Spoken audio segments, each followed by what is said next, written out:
Շնորհակալ եմ, հարցս ուղղում եմ կրկին վարչապետին, մեծարգո վարչապետ։ Հունիսի 7-ին կայացած հերթական խորհրդարանական ընտրությունները իմ կարծիքով բացառիկ էին շատ առումներով, սկսած մեր պետության համար դրանց նշանակությունից, ավարտած աննախադեպ մասշտաբի մարտահրավերներով, որոնք ուղղված էին ոչ միայն մեր կառավարության դեմ, այլ առավելապես մեր պետության եւ մեր ժողովրդի դեմ, նպատակ ունենալով թույլ չտալու քաղաքացիների ազատ կամ արտահայտման իշխանության ձևավորումը։ Եվ այսօր իհարկե զավեշտալի է լսել, թե ինչպես են ընտրակաշառք եւ ընտրակեղծիք իրենց գենետիկ կոդում ունեցող, իրենց ինքնության մաս կազմող կուսակցությունները ու քաղաքական միավորները, անհատները փրփուրը բերանին ընդհանրապես արտաբերում ընտրակեղծիք բառը, բայց ես ուզում եմ ի հեճուկս այս ամբողջ աղմուկի խնդրել ձեզ նաև նախորդ հարցին կոնտեքստում, որին դուք պատասխանում եք, եւս մի անգամ ասել, թե ի վերջո ինչի մասին էին հունիսի 7-ի ընտրությունները եւ դրանց արդյունքները, եւ եթե համամիտ եք, որ դրանք բացառիկ էին, ապա ինչու էին դրանք բացառիկ։ Շնորհակալ եմ։ Հայաստանի Հանրապետության վարչապետ Նիկոլ Փաշինյանը կպատասխանի ձեր հարցին։ Շնորհակալ եմ Տիկին Գրիգորյան հարցի համար։ Այս ընտրությունները հետևյալի մասին են, մենք դժվարություն ունեինք հանրությանը բացատրելու, թե ինչու Ռոբերտ Քոչարյանը բանտում չէ։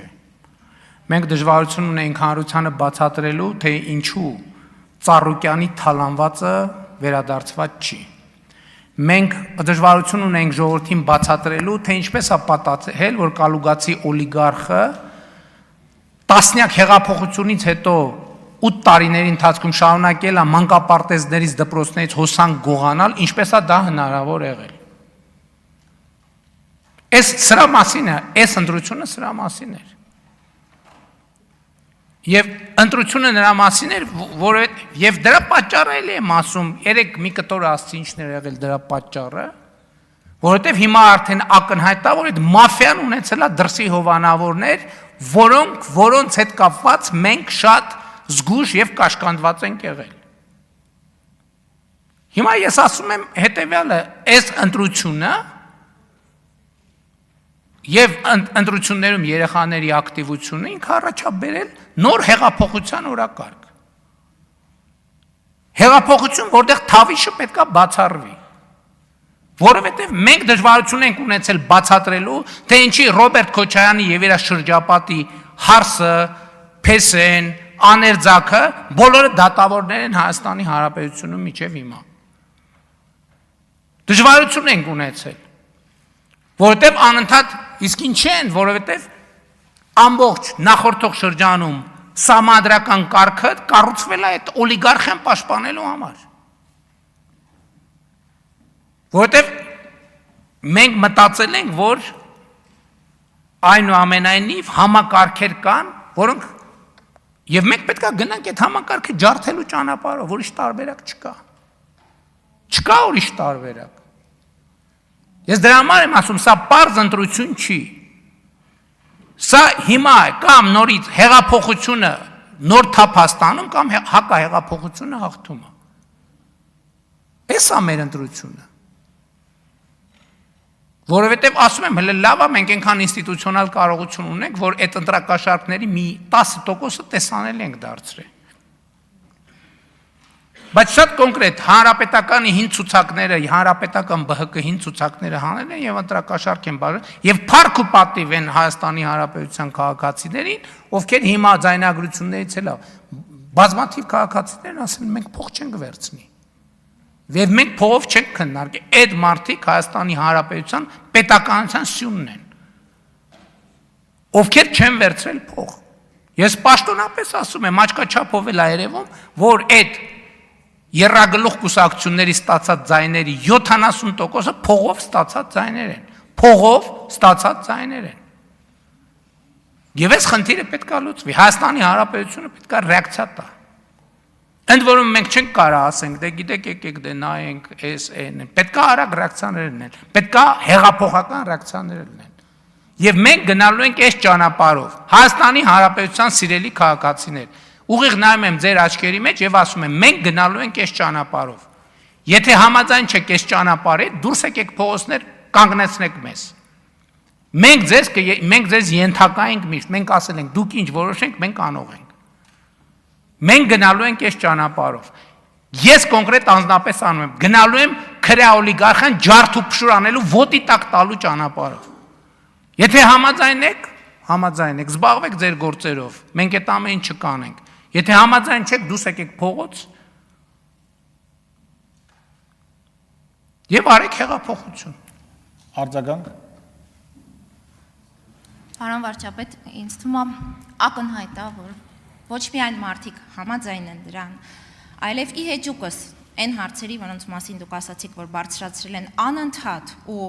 զանգվածաբար ու Հայաստանի Հանրապետության բոլոր բնակավայրերում ու համայնքներում, ի հեճուկս նրա, որ այդ հարցերը մարդիկ բարձրացրել են, միևնույն է, այդ հարցերի պատասխանները կրկին կապում են մեզ հետ եւ պահանջում են մեզնից,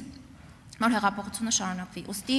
մենք մի անգամ եւս կարծում եմ հավաստում ենք, որ դրան այլընտրանք չկա, չի կարող լինել եւ որ մենք գործելու ենք աներկբա, խիստ ու արագ։ Ես հստակ ասում եմ, գիտեք ինչ, ամեն ինչ իշխանության բաժանում, ամեն ինչ հաստատ։ Եթե ընտրակաշարք տված եւ վերցրած որևէ մեկը հաջորդ խորհրդարանական ընտրությունների արդյունքների ամփոփման օրը բանտում չլինի, սա հեղափոխության թեմա է։ Սա կոնկրետ հեղափոխության թեմա է։ Հեղափոխություն թեման այնա, որ տասնյակ հազարավոր մարդիկ գնում են եւ կոնկրետ մարդկանցից պատասխան են պահանջում, ասում են, «Էս ինչ է կարել եւ ոնց է կարել»։ Այդ մարդիկ հաջորդ ընտրությունների ամփոփման օրը պետքա լինեն բանտում։ Ով որ ընտրակաշարք տվել է կամ վերցրել է։ Էլ չկմեղանալու ոչ իման պետքա չլինի, վայ գիտեք, ես մեկը խեղճ է, մեկը էս է, մեկը այնա է, մեկը այնա։ Հիմա նայում եք տասնյակների նկատմամբ քրեական գործերը կարճվել են, պայմանական ժամկետներ են տրվել եւ այլն եւ 2021 թվից հետո։ Էլ չեմ ասում եմ մեծ է շախորում չթողենք։ Ամենամեծ կաշառատուն բան արել, բռնել արդարացվել է։ Ով է հավատում Հայաստանի Հանրապետությունում, որ ձրի է արդարացվել։ Ով է հավատում։ Ես այդ մարդկանց հրավիրում եմ, թող հավաքվեն Ազատության հրապարակում կամ Հանրապետության հրապարակում։ Ասեն, մենք հավատում ենք, որ մեծարգո Էսինչյանը ընտրակաշարքի գործով ձրի բան արվել, արդարացվել է։ Թող կանգնեն, ասեն, մենք հավատում ենք։ Թող ինքնահայտարարագրվեն։ Եթե չէ, ուրեմն պետք է սրան կոնկրետ պատասխան տվողներ լինեն, կոնկրետ պատասխան տվողներ լինեն։ Էլի հասկանում ենք անկախ չի կարա ժողովրդից անկախ իշխանությունը լինի, ուրիշ տեղի ենթարկվող իշխանությունը լինի Հայաստանի Հանրապետությունում։ Չի կարա այդպիսի բան լինի։ Այո, եւ ես հայտարարել եմ երեխաների հեղափոխություն եւ ես վերահաստատում եմ։ Երեխաների ապագայի ճանապարհին ինչքան խոչընդոտ կա, ջարդ ու փշուր անելով վերացնելու եմ։ Սա իմ անձնական հանձնառությունն է։ Ընդ որում ես հանձնառությունը վարչապետի կարգավիճակի հետ կապ չունի։ Սա հեղափոխականի հանձնառություն է։ Եվ այդ հանձնառությունը ինձ երբեք չի լքել, այսօր վերահաստատվել է այն տրամաբանությամբ, որ բոլոր ժամանակները սպառվել են, բոլոր ժամանակները։ Եկել է պատասխան տալու ժամանակը։ Եվ հատ բոլորը պետքա տան։ Ես 2018 թվին, երբ որ վարչապետ եմ եղել, ասել եմ բոլորը պետքա շանս ունենան։ Հիմա ով որ օգտագործել է այդ շանսը, փառք ու պատիվ իրար։ Ով որ չի օգտագործել այդ շանսը, հատուցման ժամը եկել է։ Այսօր հիմա է հատուցման ժամը։ Անկախ մասնագիտությունից, անկախ պաշտոնից, անկախ հատուցման ժամը հիմա է։ Եվ ժողովուրդը քվեարկել է այդ հատուցման ժամի օգտին, 720,000 մարդ քվեարկել է այդ հատուցման ժամի օգտին։ Եվ ես չեմ կարող ասել, որ գիտեք, սկսել նորից ժողովրդին բացատրել բանը, ինչ որ բլա, չկա։ Պետք է արվի դա։ Որովհետև Հայաստանի Հանրապետությունում ժողովրդի կամքից ավելի բարձր իրավունքի աղբյուր գոյություն չունի։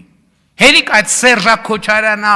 չգիտեմ, քրյա օլիգարխիկ իրավունքները բերեն մեր բանի, մեր քդիտակ խաղացնեն։ Կա ժողովրդի իրավունքը պետք է իրացվի միանշանակ։ Շնորհակալություն, պարոն վարչապետ, քաղաքական թիմը եւ առնվազն 728,000 քաղաքացի այդ հանձնառության մեջքին եւ ձեր մեջքին կանգնած են եւ մենք նույնպես սպասում ենք եւ ակնկալում ենք, որ այդ հարցը մեր երկրի անվտանգության վերաբերվող մեկ ընդմիշտ լուծվելու է։ Էմմա Պալյան